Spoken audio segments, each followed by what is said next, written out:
It's critically important we raise awareness of sepsis. It is a medical emergency, and if someone is deteriorating with an infection in their home, they need to know where to go for advice so that they know when to go to hospital. My name is Dr Ron Daniels. I'm an intensive care doctor in the NHS, and I'm also the founder and chief executive of the UK Sepsis Trust. So sepsis is the way the body responds to an infection.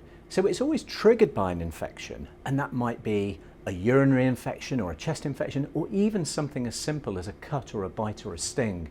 But in sepsis, the body's immune system goes into overdrive, and if we don't stop it, that starts to damage our organs. So back in 2005, I was a relatively young consultant in intensive care, and I watched a young man, Jem Abbott's, die on my intensive care unit. He was only 37 and he had 2 young children, and I remember as clear as it was yesterday following his wife Karen down the hospital corridor, knowing I was about to say to her that her husband wasn't coming home and she'd have to go home and tell Tom and Emily that Daddy wasn't coming home. And at that point, I just thought, we've got to fix this. Sepsis is just so common. It affects 250,000 people in the UK alone, and worldwide, it accounts for 1 in 5 lives lost. And yet until recently, very few people have heard of it. It's critically important we raise awareness of sepsis. It is a medical emergency. And if someone is deteriorating with an infection in their home, they need to know where to go for advice so that they know when to go to hospital.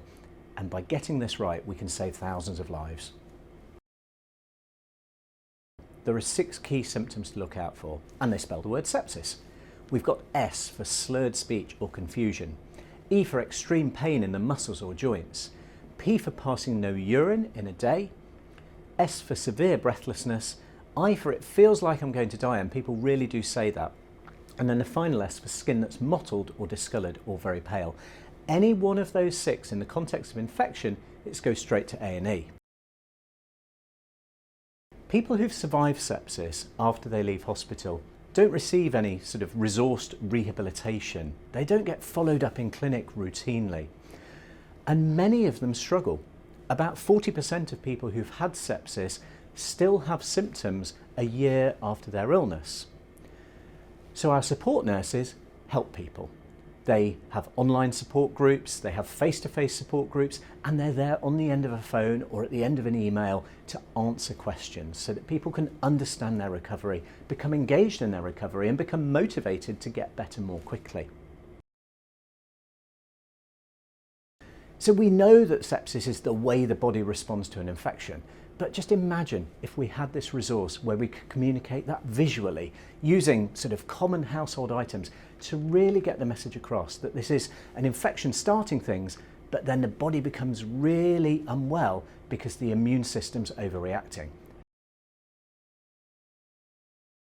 So both of the UK Sepsis Trust and SimplyBetter are organisations who are in the business of communication, and we're both driven to improving outcomes, saving lives even, through the use of messaging. I think the 2 organisations coming together is so important because sepsis is a complex condition. The UK Sepsis Trust has been raising awareness of sepsis for many years, but what we now have is opportunity to communicate about sepsis in a really engaging and visual way that people can retain and understand more easily.